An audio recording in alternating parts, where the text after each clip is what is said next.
Au début, la maison résonnait encore des rires d'une femme. Sa mère. Elle était la lumière, la musique douce qui emplissait les pièces d'une chaleur protectrice. La fillette, encore naïve, croyait que ce cocon durerait toujours. Chaque matin, elle s'éveillait au son des pas de sa mère dans la cuisine, à l'odeur rassurante du pain grillé.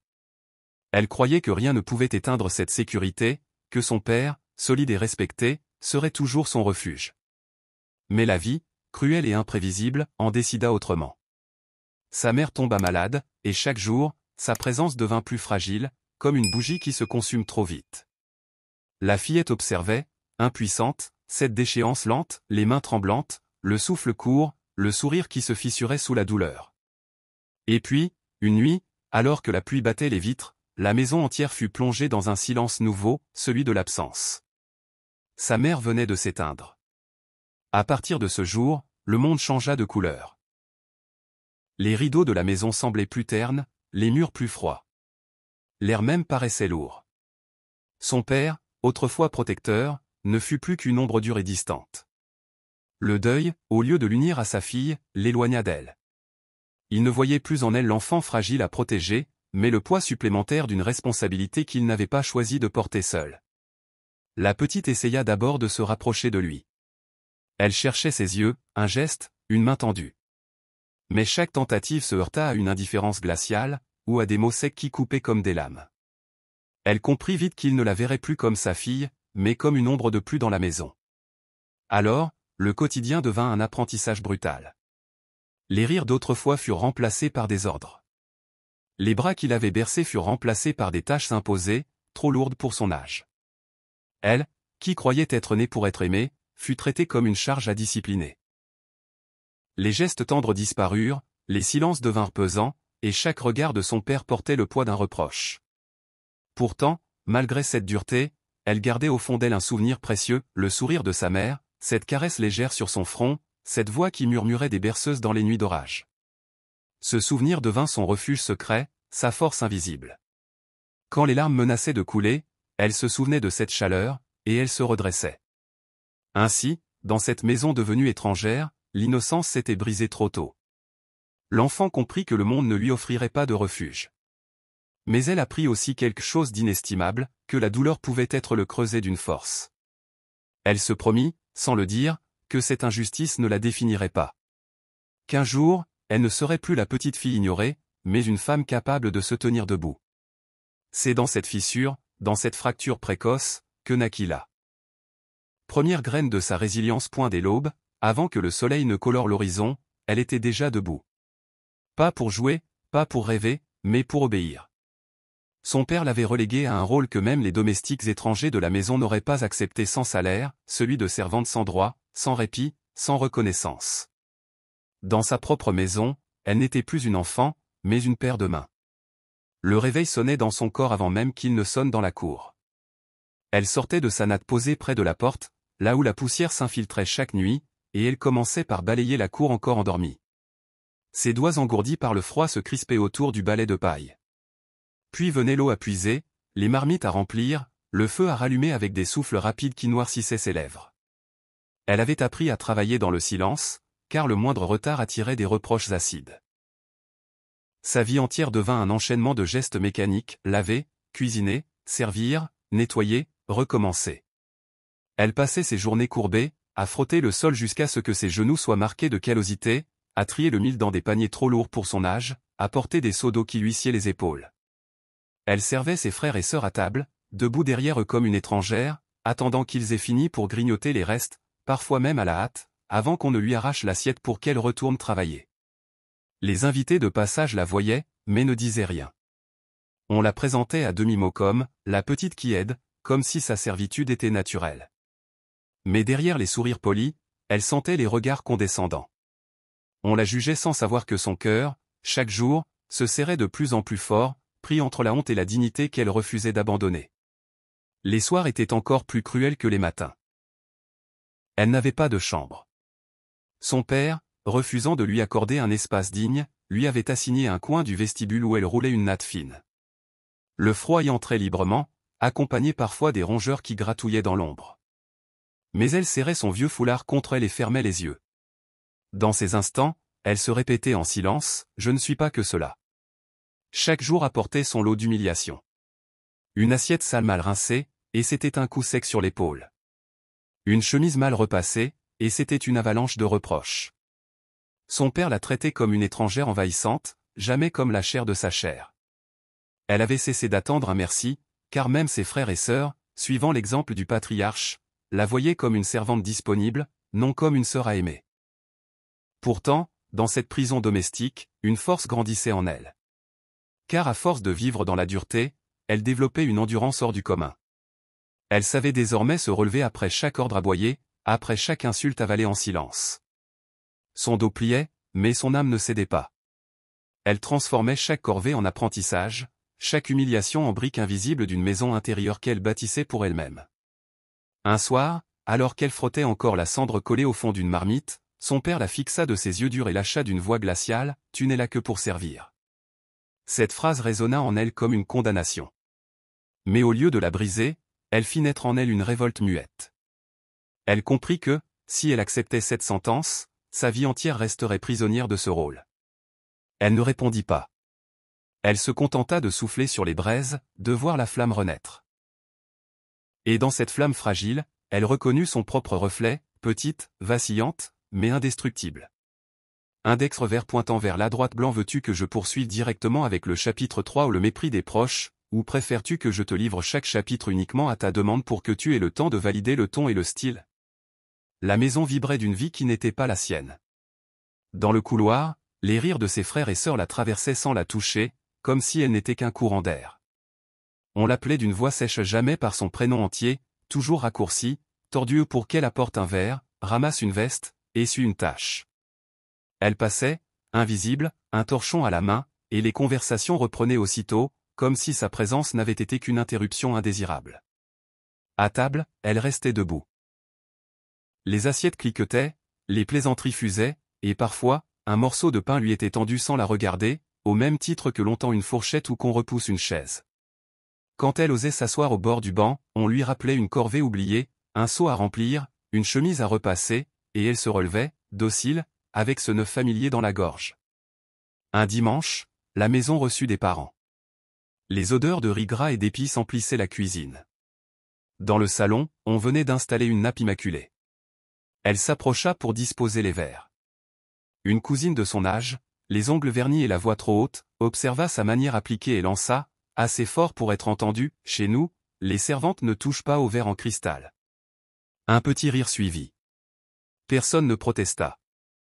Son père se racla la gorge, se leva pour changer de sujet. Ce silence la fit plus mal que les mots. Elle retourna dans la cuisine, les doigts tremblants. Au fond d'une bassine, la mousse se dégonflait lentement. Elle sentit la brûlure d'un reproche qu'elle ne méritait pas, et, dans un geste trop brusque, un verre lui échappa. Il se brisa net. Le temps d'une seconde. Tout s'arrêta. Puis la sentence tomba, sèche, « Tu es vraiment incapable. » Elle se pencha, ramassa les éclats un à un, sans un son, chaque fragment lui renvoyant son visage en morceaux. Elle s'entraîna à respirer par le nez pour retenir la vague qui montait. Quand elle eut terminé, ses paumes étaient piquées de fines coupures, mais elle n'avait pas pleuré. Le soir, les invités partis, le salon gardait des traces de fête, miettes sur la nappe, verres mal rincés, chaises déplacées. Elle ordonna la pièce en silence. Dans l'angle, elle redressa un cadre penché, une photo ancienne où sa mère souriait. Le verre terni déformait le regard, mais elle retrouva malgré tout la douceur familière. Cette image la tint debout. Le lendemain, les moqueries reprirent leur régime habituel. On se servit d'elle comme d'un marchepied. Un frère lui glissa une veste sur les bras sans un merci. Une sœur, agacée par un bouton recousu trop serré, jeta la chemise sur la table. Les mots, toujours trop lentes, revinrent, lourds et collants. Elle apprit à les laisser glisser sur sa peau comme la pluie sur une tôle. Pour survivre, elle développa une science du retrait, observer sans s'effacer. Elle se tenait droite, la nuque calme, et accomplissait ce que l'on attendait d'elle avec une précision muette, refusant de donner aux humiliations la satisfaction d'un éclat. Elle avait compris que chaque réaction serait retournée contre elle. Alors elle choisit le silence, pas celui de la soumission, mais celui de la maîtrise. Quand un rire la piquait, Elle repliait sa dignité comme on replie un linge précieux, à l'abri du gras et des taches. Un après-midi, on la manda pour servir le thé. Les tasses fines tintaient sur le plateau. En traversant le salon, elle croisa son père. Leur regard se heurta. Dans le sien, à lui, rien qu'une fatigue dure, une distance qu'elle connaissait trop. Dans le sien, à elle, quelque chose de neuf avait pris place, une lueur ferme, comme une braise entretenue à couvert. Elle versa le thé, posa le sucrier, repartit sans bruit. Derrière elle, les conversations reprirent, tissées de demi-vérités et d'orgueil. Dans la cour, elle se lava les mains à la jarre. L'eau claire aida les fines coupures à cicatriser. Elle se surprit à compter les jours, non pas comme on compte une peine, mais comme on mesure une marche, une de plus, une de moins. Le soir, elle ouvrit son cahier en cachette et traça son prénom en lettres régulières. Elle corrigea une courbe, ajouta un accent, recommença jusqu'à ce que la forme lui paraisse juste. C'était sa manière à elle de reprendre prise, d'affirmer qu'elle existait autrement que par les ordres qu'on lui donnait. Le mépris des proches devenait la rumeur de fond de sa vie. Il ne la définissait plus, il l'endurcissait sans la durcir. À force d'être traitée comme une domestique, elle apprit la valeur d'une parole retenue, d'un geste net, d'un regard qui ne baisse pas. Elle comprit que la dignité ne dépend pas de ceux qui la piétinent, mais de celle qui la porte. Et, dans ce constat sans éclat, quelque chose se scella, un jour, elle partirait. Pas pour fuir, pour se rejoindre point et la maison s'endormait chaque soir dans le même silence pesant, troublé seulement par les grincements du bois ou le souffle des vents nocturnes. Mais dans l'ombre de sa natte, roulée près du seuil, elle, ne dormait pas. Son corps épuisé demandait le repos, mais son esprit restait éveillé, incandescent, habité d'une seule obsession, s'évader. Elle nourrissait ce rêve en secret, comme on entretient une flamme fragile à l'abri du vent. Tandis que son père croyait l'avoir condamnée à une vie de servitude, elle, chaque nuit, construisait dans sa tête une autre maison, une autre existence. Elle imaginait des routes qu'elle prendrait, des salles éclairées où l'on apprendrait, des villes où son nom ne serait pas une insulte, mais une identité entière. Dans ses songes silencieux, elle n'était plus une servante courbée, mais une femme debout, qui marche à pas sûrs vers son propre avenir. Elle s'était fabriqué des trésors minuscules, cachés dans un sac qu'elle avait cousu de ses propres mains, un vieux cahier trouvé au marché, dont les pages déjà griffonnées accueillaient désormais ses premiers mots hésitants, un crayon trop court, taillé 1000 fois jusqu'à la racine, un mouchoir brodé que sa mère lui avait laissé, imprégné encore du parfum des temps heureux, et un livre écorné, souvenir lointain de la voix maternelle lisant à voix basse. Ces objets n'avaient aucune valeur pour les autres, mais pour elle, ils étaient les clés d'un autre monde. Quand la maison sombrait dans le sommeil, elle glissait une bougie dans une tasse ébréchée et ouvrait son cahier. La lumière tremblante dessinait des ombres géantes sur les murs, et son cœur battait fort, comme si chaque mot tracé était une transgression. Elle écrivait son prénom encore et encore, comme pour graver sa propre existence. Chaque lettre devenait un acte de rébellion, une signature invisible qui disait « Je suis, et je serai ». Un soir, alors que ses yeux brûlaient de fatigue, elle s'arrêta, leva le menton et murmura dans le silence « Je ne suis pas née pour ramper ». Ces mots résonnèrent dans la pièce comme un serment. Ils n'étaient pas une plainte, mais une promesse. Elle les répéta plusieurs fois, d'abord dans un souffle timide, puis avec une force grandissante, jusqu'à ce que ses lèvres tremblent d'une conviction nouvelle. Au matin, lorsqu'elle reprenait ses tâches habituelles, ce serment restait accroché à ses pas balayer la cour, puiser l'eau, frotter les marmites n'étaient plus seulement des corvées, c'étaient des épreuves qui renforçaient ses muscles, affermissaient sa volonté. Elle transformait son quotidien en entraînement, se répétant que la souffrance d'aujourd'hui n'était qu'un passage vers une délivrance qu'elle seule savait possible. Elle observait le monde autour d'elle comme une cartographe en secret. Elle mémorisait les routes empruntées par les marchands, notait les paroles des voyageurs de passage, enregistrait chaque détail qui pourrait un jour lui servir à fuir.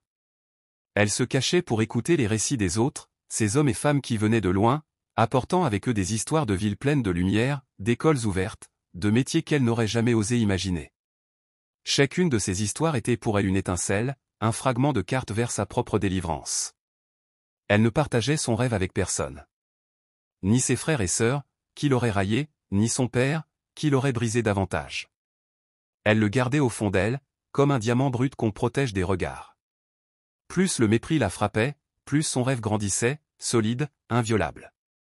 Elle savait qu'il viendrait un jour où elle franchirait la porte de cette maison, non plus comme une esclave, mais comme une âme libre. Ce rêve était sa respiration secrète. Sans lui, elle se serait effondrée. Mais grâce à lui, chaque nuit, en fermant les yeux, elle voyait non pas les murs qui l'enfermaient, mais l'horizon qui l'appelait. Elle n'était pas née pour ramper dans l'ombre des autres. Elle était née pour marcher dans sa propre lumière. Et dans ce silence de la nuit, en caressant du doigt la couverture écornée de son livre, elle le savait avec une certitude qui la tenait debout, un jour, ce rêve ne serait plus seulement un refuge. Il deviendrait sa délivrance. Ce fut un jour ordinaire, en apparence, un de ces jours où la poussière semble ne jamais quitter la cour et où le soleil tape sans pitié sur les têtes. Elle, courbée comme toujours sur ses tâches, lavait des bols dans une bassine d'eau déjà tiède. Ses mains, rougies par le frottement, répétaient des gestes qu'elle n'avait plus besoin de penser. Autour d'elle, la maison bruissait d'ordre et de conversations qui ne lui appartenaient pas. Rien n'annonçait que ce jour marquerait un tournant. Un bruit de pas lourd, un raclement de gorge. Lorsqu'elle leva les yeux, elle vit un homme à l'allure fatiguée mais digne, un voyageur qui s'était arrêté devant la maison. Ses chaussures craquelaient et son manteau usé disaient le poids de la route. Il demanda de l'eau, simplement, d'une voix qui portait autant de douceur que d'autorité. Son père, occupé, fit un signe sec vers elle, apporte-lui à boire. Elle s'exécuta, comme toujours, mais cette fois-ci, quelque chose changea. Le voyageur la regarda vraiment. Pas comme une servante invisible, mais comme un être humain.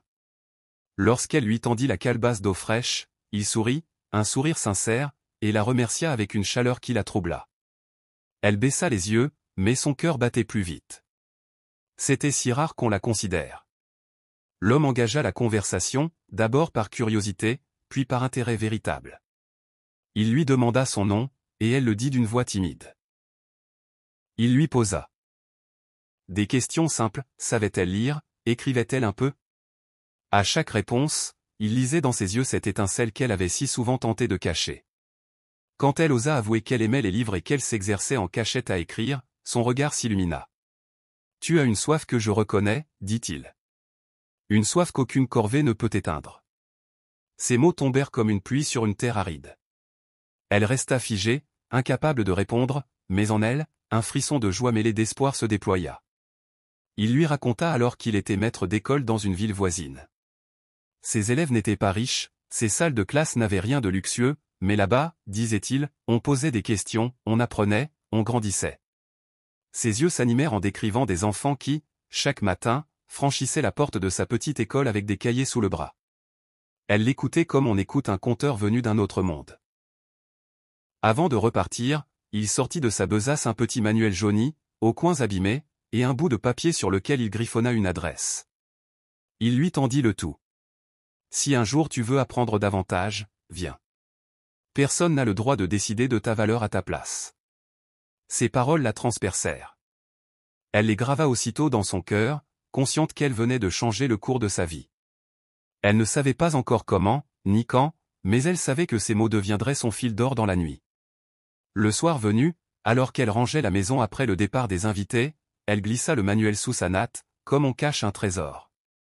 Chaque fois que ses mains touchaient ce livre, elle sentait battre en elle une énergie nouvelle. Elle se surprenait à répéter en silence, « Personne n'a le droit de décider de ma valeur. » Les jours suivants, elle se remit à ses tâches comme toujours, mais rien n'était plus pareil. Le mépris de ses proches glissait davantage, car désormais, elle possédait un secret, la certitude qu'un ailleurs existait, qu'une main tendue avait reconnu en elle autre chose qu'une domestique. Ce n'était pas encore une délivrance, mais c'était une promesse. Une graine, fragile et minuscule, venait de percer la terre de sa servitude. Et elle savait qu'un jour, cette graine deviendrait un arbre assez solide pour l'arracher aux chaînes invisibles de la maison paternelle. Et la décision ne naquit pas en un instant. Elle s'était formée lentement, comme une rivière qui creuse patiemment son lit dans la roche. Chaque humiliation subie, chaque repas sauté, chaque nuit glaciale sur sa natte avait nourri cette certitude, si elle restait, sa vie se consumerait ici, dans l'ombre du mépris. Mais si elle partait, peut-être trouverait-elle enfin l'air qu'elle n'avait jamais respiré. Des questions simples, savait-elle lire, écrivait-elle un peu? À chaque réponse, il lisait dans ses yeux cette étincelle qu'elle avait si souvent tenté de cacher. Quand elle osa avouer qu'elle aimait les livres et qu'elle s'exerçait en cachette à écrire, son regard s'illumina. « Tu as une soif que je reconnais, dit-il. Une soif qu'aucune corvée ne peut éteindre. » Ces mots tombèrent comme une pluie sur une terre aride. Elle resta figée, incapable de répondre, mais en elle, un frisson de joie mêlé d'espoir se déploya. Il lui raconta alors qu'il était maître d'école dans une ville voisine. Ses élèves n'étaient pas riches, ses salles de classe n'avaient rien de luxueux, mais là-bas, disait-il, on posait des questions, on apprenait, on grandissait. Ses yeux s'animèrent en décrivant des enfants qui, chaque matin, franchissaient la porte de sa petite école avec des cahiers sous le bras. Elle l'écoutait comme on écoute un conteur venu d'un autre monde. Avant de repartir, il sortit de sa besace un petit manuel jauni, aux coins abîmés, et un bout de papier sur lequel il griffonna une adresse. Il lui tendit le tout. « Si un jour tu veux apprendre davantage, viens. Personne n'a le droit de décider de ta valeur à ta place. » Ces paroles la transpercèrent. Elle les grava aussitôt dans son cœur, consciente qu'elle venait de changer le cours de sa vie. Elle ne savait pas encore comment, ni quand, mais elle savait que ces mots deviendraient son fil d'or dans la nuit. Le soir venu, alors qu'elle rangeait la maison après le départ des invités, elle glissa le manuel sous sa natte, comme on cache un trésor. Chaque fois que ses mains touchaient ce livre, elle sentait battre en elle une énergie nouvelle. Elle se surprenait à répéter en silence, « Personne n'a le droit de décider de ma valeur. » Les jours suivants, elle se remit à ses tâches comme toujours, mais rien n'était plus pareil. Le mépris de ses proches glissait davantage, car désormais, elle possédait un secret, la certitude qu'un ailleurs existait, qu'une main tendue avait reconnu en elle autre chose qu'une domestique. Ce n'était pas encore une délivrance, mais c'était une promesse. Une graine, fragile et minuscule, venait de percer la terre de sa servitude. Et elle savait qu'un jour, cette graine deviendrait un arbre assez solide pour l'arracher aux chaînes invisibles de la maison paternelle. Et la décision ne naquit pas en un instant. Elle s'était formée lentement, comme une rivière qui creuse patiemment son lit dans la roche. Chaque humiliation subie, chaque repas sauté, chaque nuit glaciale sur sa natte avait nourri cette certitude, si elle restait, sa vie se consumerait ici, dans l'ombre du mépris. Mais si elle partait, peut-être trouverait-elle enfin l'air qu'elle n'avait jamais respiré. Elle observa longtemps la maison, ses habitudes, ses failles. Elle savait que son père s'endormait tôt, le sommeil alourdi par la fatigue et l'amertume. Elle savait aussi que ses frères et sœurs, gavés de repas et de rires, ronflaient sans inquiétude dès que la lampe s'éteignait. Elle guettait l'heure où tout devenait silence, où même les chiens de la cour finissaient par poser leur museau sur leurs pattes. C'était là, dans ce creux de la nuit, que son heure viendrait. Une nuit sans lune, elle prépara son maigre baluchon. Elle y plaça ses trésors, le cahier gribouillé, le crayon taillé jusqu'à la racine, le mouchoir de sa mère, le petit manuel offert par le voyageur, et un morceau de pain sec. Pas plus. Chaque objet comptait, non pour sa valeur matérielle, mais pour l'élan qu'il représentait. Elle prit soin d'envelopper le tout dans un tissu qu'elle serra contre sa poitrine. C'était toute sa vie, réduite à quelques grammes. Son cœur battait si fort qu'elle craignait qu'il ne réveille la maison. Elle s'approcha de la porte, pieds nus, respirant à peine. Ses doigts tremblaient en soulevant le loquet, mais aucun bruit ne vint trahir son geste. Le battant s'ouvrit avec une lenteur insupportable, grinça légèrement, et elle se figea, le souffle coupé. Rien. Pas un mouvement. Le silence était son complice. Dehors, l'air de la nuit la saisit, frais et mordant, mais incroyablement pur. Elle inspira profondément, pour la première fois comme une femme libre. Chaque pas qu'elle faisait sur la terre battue résonnait en elle comme une victoire intime. Elle n'était plus une ombre, elle n'était plus une servante, elle devenait une voyageuse. Elle s'éloigna de la maison, longeant le chemin qu'elle connaissait par cœur, celui qui menait vers la route principale. Derrière elle, les murs gris semblaient la surveiller, mais elle ne se retourna pas. Elle savait que si elle osait jeter un regard en arrière, le poids des souvenirs l'enchaînerait. Elle marcha longtemps, ses pieds douloureux foulant les cailloux, son sac serré contre elle comme une armure. La peur était là, tapis, glaciale. Et si on la rattrapait? Et si son père la traînait de force devant les voisins, l'accusant d'ingratitude? Et si elle échouait dans une ville étrangère, sans toit ni pain? Chaque pensée sombre tentait de l'arrêter, mais à chaque fois, elle se répétait la phrase du voyageur, « Personne n'a le droit de décider de ta valeur. » Ces mots devenaient ses pas. À l'horizon, une lueur grise annonçait l'aube. La nuit se retirait lentement, et avec elle, ses chaînes invisibles. Pour la première fois, elle voyait le jour se lever non pas comme le début d'un nouveau cycle de corvée, mais comme l'ouverture d'un chemin. Le chant lointain d'un coq résonna derrière elle, rappel cruel de ce qu'elle laissait. Elle s'arrêta un instant, ferma les yeux, et serra le mouchoir de sa mère. Non, elle ne regrettait pas. Elle avançait pour elle. Et pour la mémoire de celle qui lui avait appris qu'une vie ne doit jamais s'éteindre dans l'ombre. Ce matin-là, quelque part entre la peur et l'espoir, une jeune fille quitta sa maison sans se retourner. Elle n'avait ni richesse, ni alliés, ni certitude. Mais elle avait le plus précieux des bagages, la foi en sa propre délivrance. Et la ville n'avait rien du refuge qu'elle avait imaginé dans ses rêves. Lorsqu'elle franchit ses premières ruelles, le cœur battant, elle comprit qu'ici, personne ne l'attendait. Les maisons s'élevaient serrées, grises, tachées de fumée. Les voix des marchands s'entremêlaient, les enfants couraient pieds nus entre les charrettes, et partout l'air portait une odeur de poussière mêlée à celle de la sueur et du charbon. Elle n'était plus la servante silencieuse d'une maison qu'elle connaissait, elle devenait une inconnue, perdue dans un tumulte indifférent. Les premiers jours furent une épreuve. Elle n'avait ni toit, ni argent, ni famille à qui se tourner. Le pain sec qu'elle avait emporté disparut vite, et la faim commença à serrer son ventre. Elle errait dans les rues à la recherche d'un coin où poser sa natte. Parfois, une boutique fermée lui offrait l'abri d'une marche en pierre, d'autres fois, c'était sous un porche qu'elle s'endormait, recroquevillée, serrant son sac comme on serre son dernier bien. La nuit, les bruits de la ville et rires gras, disputes, chants ivres la tenaient éveillée autant que la peur d'être découverte et chassée.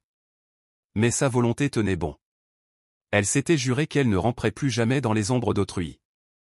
Alors elle chercha du travail, n'importe lequel.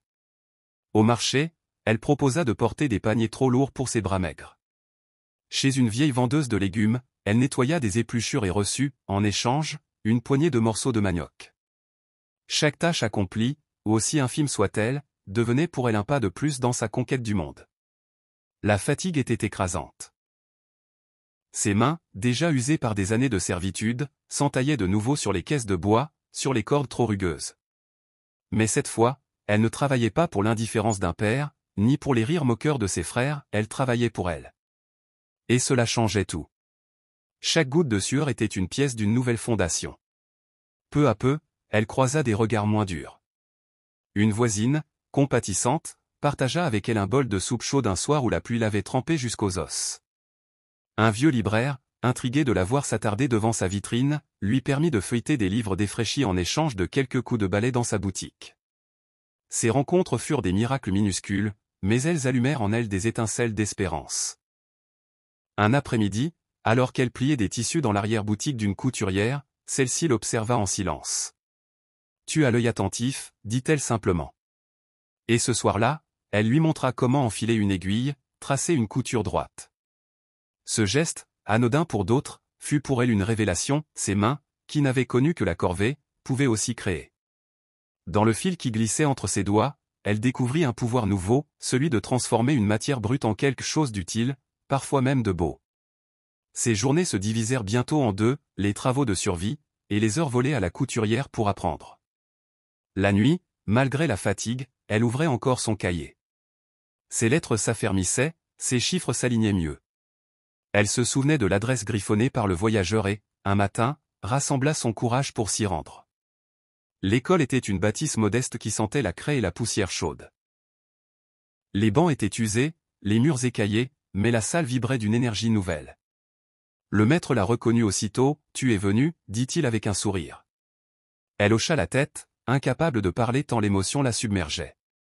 On lui tendit un cahier, et elle s'assit parmi d'autres, le cœur battant comme si elle venait de franchir une frontière sacrée. Elle paya ses leçons comme elle pouvait, en nettoyant la salle, en recopiant les textes pour les plus jeunes, en effectuant des corvées que personne ne voulait. Rien n'était facile. Parfois, la faim la tirait de son banc, parfois ses yeux se brouillaient de fatigue. Mais elle persistait. Et dans chaque mot appris, chaque problème résolu, elle sentait grandir en elle une dignité neuve. Ce dur apprentissage n'était pas seulement celui des lettres ou des chiffres. C'était celui de la vie. Elle apprenait que tomber n'était pas un échec si l'on se relevait. Que demander de l'aide n'était pas une honte, mais une force.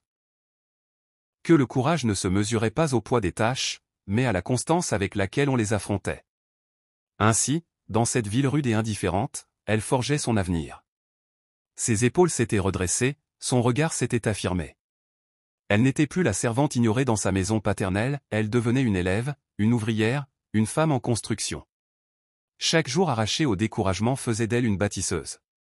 Et, sans encore le savoir, elle posait les pierres d'un chemin qui la mènerait bien plus loin qu'elle ne l'aurait imaginé. Les années passaient, et avec elles, ses pas prenaient de l'assurance. Elle n'était plus la fillette timide qui baissait les yeux en servant des assiettes, mais une jeune femme au regard franc, capable de tracer sa route sans demander la permission. Pourtant, son ascension ne se fit pas dans le bruit des tambours ni sous les projecteurs. Elle se construisit lentement, à la manière d'un arbre qui s'enracine en silence avant de montrer ses branches au monde. Ses journées demeuraient rudes, partagées entre les cours et le travail. Le matin, elle franchissait les portes de l'école, son cahier serré contre elle. Elle absorbait avidement chaque leçon, notant les moindres détails, répétant les mots jusqu'à les posséder. Le soir, elle rejoignait l'atelier de couture, où ses doigts, autrefois habitués à récurer les sols, glissaient désormais sur les étoffes. Là, elle découvrit que le tissu obéit à qui sait l'écouter, et que la patience donne naissance à la précision. Un jour, la couturière, malade, dut s'absenter. L'atelier aurait dû fermer, mais elle se porta volontaire pour assurer les commandes. Les clientes, méfiantes au départ, furent surprises par sa maîtrise. Ses ourlets étaient droits, ses finitions nettes, et surtout, elle écoutait avec une attention sincère. Certaines revinrent exprès, demandant cette jeune apprentie au sourire discret. À son retour, la couturière lui avoua avec émotion, « Tu n'es plus mon élève. Tu es mon bras droit. » À partir de là, sa réputation commença à s'étendre. On parlait d'elle dans le quartier comme d'une ouvrière sérieuse, ponctuelle, qui respectait ses engagements. Les commandes affluaient. Elle mettait de côté le moindre sou, économisant avec une discipline de fer. Chaque pièce de monnaie glissée dans sa boîte secrète représentait un pas de plus vers son indépendance. Les soirs d'hiver, dans sa petite chambre louée, elle comptait ses gains à la lumière vacillante d'une lampe à huile. Elle rêvait déjà d'un espace à elle, un atelier qu'elle dirigerait, une porte sur laquelle serait écrit son nom. Et quand la fatigue l'écrasait, elle pensait à la petite fille qui, autrefois, dormait sur une natte froide dans le vestibule de la maison paternelle. Elle se disait, chaque point cousu est une revanche silencieuse. Peu à peu, son rêve prit forme. Avec ses économies, elle loua une pièce étroite dans une ruelle animée. Elle y installa 2 tables, une vieille machine à coudre, quelques étagères. Elle n'avait ni enseigne brillante, ni vitrine attirante, mais elle avait ses mains, sa rigueur et son sourire. Sur la porte, elle écrivit simplement « Atelier Lumière ». Ce mot condensait tout ce qu'elle avait cherché, un espace clair, après tant d'années d'ombre. Les premières clientes arrivèrent par curiosité. Elles repartirent surprises de la qualité du travail, touchées par la modestie et l'écoute de la jeune couturière. Bientôt, le bouche à oreille fit son œuvre. On murmurait son nom au marché, on la recommandait entre voisines. Elle ne cherchait pas à dominer, ni à écraser, elle se contentait de bien faire, de tenir parole, et cela suffisait à construire sa réputation. Son ascension restait discrète, presque invisible pour ceux qui mesuraient la réussite aux éclats de richesse. Mais pour elle, chaque pas comptait. Elle n'avait pas besoin de faste, elle possédait enfin quelque chose qui lui appartenait. Et dans ce modeste atelier, entre les tissus colorés et les chuchotements des clientes, elle sentait grandir une certitude nouvelle, elle était en train de bâtir, pierre après pierre, la vie qu'on lui avait refusée. Le soir, lorsqu'elle fermait sa porte, elle posait une main sur le bois comme on caresse un trésor. Elle se souvenait des flammes qu'elle soufflait enfant pour rallumer un feu éteint. Aujourd'hui, elle avait rallumé le sien. Et plus rien ne pourrait l'éteindre. Les saisons s'étaient succédé, et avec elles les années. Dans la ville où elle avait trouvé refuge, son nom circulait désormais avec respect. Les clientes affluaient à son atelier lumière, certaines venant de quartiers éloignés, juste pour profiter de son travail minutieux. Elle avait embauché 2 jeunes apprentis qu'elle formait avec patience, comme on aurait voulu qu'on la forme. Elle était devenue ce qu'elle n'avait jamais cru possible, une référence discrète, une femme indépendante, forte, bâtisseuse d'avenir. Mais au fond d'elle, une question revenait sans cesse, et sa ville natale? Et la maison de son père? Elle n'y avait pas remis les pieds depuis son départ nocturne. Elle savait pourtant que son absence, son silence, avait dû peser comme une énigme. Un jour, une vieille cliente lui parla d'un mariage prévu dans sa ville d'origine et lui demanda si elle pouvait confectionner la robe. Elle hésita, le cœur battant. Puis, comme poussée par une force qu'elle ne contrôlait pas, elle accepta. Ce fut le signe, l'heure du retour était venue. Lorsqu'elle posa le pied sur le sol de son enfance, la ville lui sembla à la fois familière et étrangère. Les rues étroites, les murs décrépits, les places animées, tout était là, intact, mais elle les voyait avec des yeux différents. Les passants la regardaient, intrigués. Certains croyaient reconnaître ses traits, mais l'élégance de sa posture, la finesse de ses habits et la sérénité de son regard brouillaient leur mémoire. N'était-ce pas cette petite qui, autrefois, courait pour porter des plateaux dans la poussière? Comment pouvait-elle désormais marcher ainsi, tête haute, vêtue d'un manteau bien taillé? Les rumeurs allèrent vite. Dans les marchés, on murmurait, c'est elle. Tu te souviens? La fille du vieux père. Celle qu'il traitait comme une servante. Certains chuchotaient avec honte, d'autres avec admiration. Elle avançait, le pas assuré, le cœur pourtant serré par une tempête intérieure. Elle visita d'abord l'école de son enfance, là où elle n'avait jamais eu le droit de s'asseoir. Aujourd'hui, elle franchissait le seuil comme une femme accomplie. Le maître, vieilli mais toujours droit, la reconnut et l'accueillit avec fierté. « Je savais que tu reviendrais différemment », lui dit-il simplement. Elle sourit, émue, et offrit quelques livres pour les élèves. Puis, elle se rendit sur la place où elle avait souvent rêvé de liberté. Les enfants jouaient, insouciants, et elle se surprit à se voir en eux, petite, fragile, mais déjà animée d'un feu intérieur. Le soir, elle marcha jusqu'à la maison de son père. La façade n'avait pas changé. Les murs portaient les mêmes fissures, la même peinture écaillée, mais pour elle, ce lieu n'était plus une prison. C'était désormais le théâtre d'un retour. En se tenant devant la porte, elle comprit que le temps n'avait pas seulement transformé sa vie, il avait transformé son regard. Elle n'était plus une enfant blessée, mais une femme debout, prête à affronter ses ombres passées. Les voisins, témoins de cette scène, observaient en silence. Certains, autrefois complices de son humiliation, baissaient les yeux. D'autres, touchés par sa réussite, osaient à peine croiser son regard.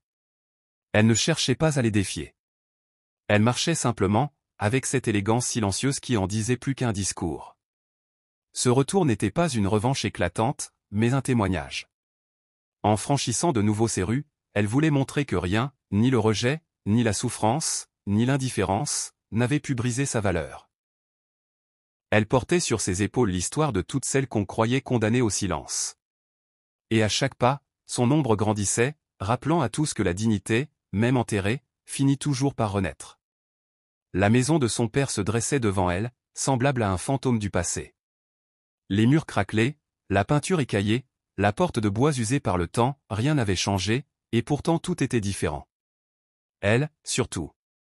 La fillette brisée d'autrefois avait laissé place à une femme forte, vêtue avec élégance, le regard ferme, la tête haute. Ce retour n'était pas une conquête de territoire, mais une conquête d'elle-même. Elle leva la main et frappa doucement à la porte. Le son résonna dans son propre cœur. Après un long silence, le battant s'ouvrit lentement. Son père apparut.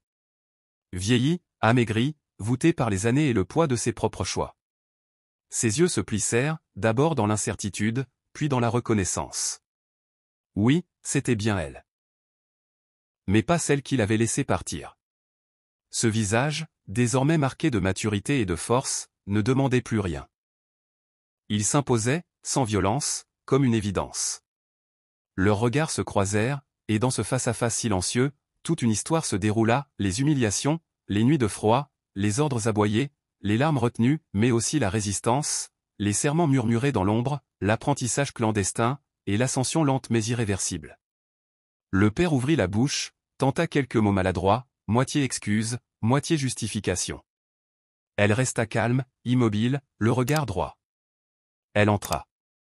La maison semblait plus petite, presque étouffante. Les pièces portaient encore la marque de ses pas d'enfant, les échos de ses corvées. Elle ne ressentit ni haine ni rancune, seulement une étrange compassion mêlée de distance. Ici, elle avait souffert. Ici, elle avait appris. Et désormais, elle revenait, non pour se venger, mais pour poser un sceau sur son propre destin. Elle sortit de son sac un cadre qu'elle avait fait restaurer, la photo de sa mère, nettoyée, encadrée de bois neuf. Elle la posa sur la table principale, à la vue de tous. Elle mérite d'être honorée, dit-elle simplement. Son père, la gorge nouée, baissa la tête. Ce geste parlait plus fort que n'importe quelle accusation. Elle redonnait à la mémoire de sa mère l'espace qu'on avait tenté d'effacer. Puis, elle parla de son projet. De son atelier prospère, de ses apprentis qu'elle formait. De son désir d'ouvrir une salle de lecture pour les jeunes filles du quartier, afin qu'aucune ne grandisse dans l'ignorance et le mépris comme elle avait dû le faire. Sa voix était ferme, claire, chaque mot portait le poids de son parcours. Elle ne demandait rien à son père. Elle annonçait. Elle traçait son chemin. Le vieil homme, écrasé par la honte, chercha ses mots.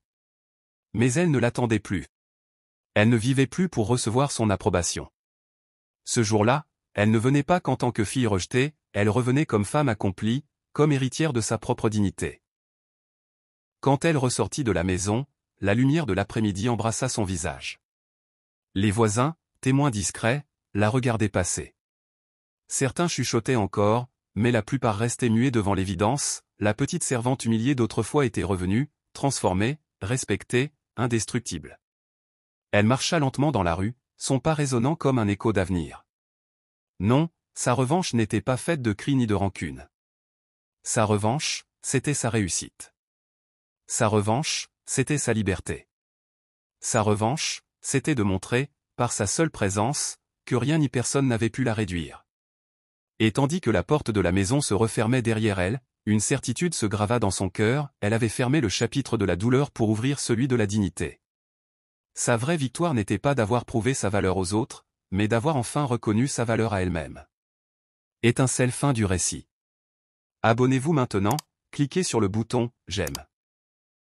Et dites-nous en commentaire de que